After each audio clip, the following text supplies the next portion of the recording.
নানা বিতর্ক আর সমালোচনাকে সঙ্গে নিয়ে প্রায় অর্ধেক সময় পার করে ফেলেছে বিপিএলের 11তম আসর। অখ্যাত সব বিদেশি ক্রিকেটারদের ছোড়াছড়ি, খেলোয়াড়দের পারিশ্রমিক দিতে ফ্র্যাঞ্চাইজিদের গলিমসি সহ নানা কারণে আলোচনার কেন্দ্রবিন্দুতে এবারের বিপিএল। তবে সব আলোচনাকে একপাশে রেখে মেয়েদের জন্য বিপিএল আয়োজন করতে যাচ্ছে বাংলাদেশ ক্রিকেট বোর্ড। মেয়েদের বিপিএল করার চিন্তা আগে থেকেই ছিল বিসিবির। বোর্ড সভাপতি ফারুক আহমেদও বলেছেন, ছেলেদের বিপিএল এর পর মেয়েদের বিপিএল হবে। এবার বিসিবির পরিচালক নাজমুল আবেদিন আরও একবার জানালেন, মেয়েদের বিপিএল আয়োজনের সিদ্ধান্ত নিয়েছে বিসিবি।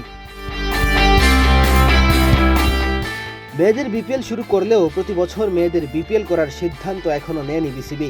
ছেলেদের বিপিএল শেষ হওয়ার পর 8 থেকে 9 দিনের বিরতি দিয়ে পরীক্ষামূলকভাবে শুরু হবে 3 দলের মেয়েদের বিপিএল। টুর্নামেন্ট হবে ডাবল লিগ পদ্ধতিতে, ফাইনাল সহ ম্যাচ হবে 7টি।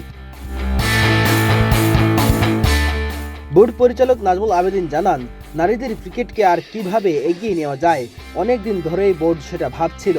নারীদের জন্য একটা বিপিএল করা যায় কিনা সেটা নিয়ে চিন্তা ভাবনা ছিল। অবশেষে সিদ্ধান্ত হয়েছে, চলতি বছরেই বিসিবি সেটা করবে। নারীদের বিপিএল নিয়ে বিসিবি এই মধ্যে কিছু ফ্র্যাঞ্চাইজির সঙ্গে কথা বলেছে। ছেলেদের বিপিএল এর দুটি ফ্র্যাঞ্চাইজি রংপুর রাইডার্স ও ফরচুন বরিশাল মেয়েদের বিপিএলেও থাকার জন্য আগ্রহ দেখিয়েছে।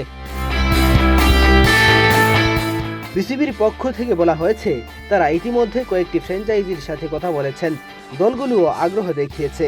আপাতত পরীক্ষামূলকভাবে টুর্নামেন্ট আয়োজন করবে বিসিবি। বিসিবি দেখতে চায় এই টুর্নামেন্ট আয়োজন করলে টি-20 ক্রিকেটে কেমন প্রভাব পড়বে, তারপর তারা এটা নিয়মিত আয়োজন করবে কিনা সে ব্যাপারে সিদ্ধান্ত নেবে। ছেলেদের বিপিএল শুরু হয়ে 1 যুগ পেরিয়ে গেছে। নারীদের ফ্র্যাঞ্চাইজি টুর্নামেন্ট কবে হবে এ নিয়ে আক্ষেপ ছিল টাইগ্রেসদের। নাজমুল হাসান পাপনের বোর্ড এতদিনে যা করে দেখাতে পারেনি, এবার তাই করে দেখাতে যাচ্ছে ফারুক ফাহিমের বিসিবি। মেহেদী হাসান তালহা, বাংলাদেশ প্রতিদিন।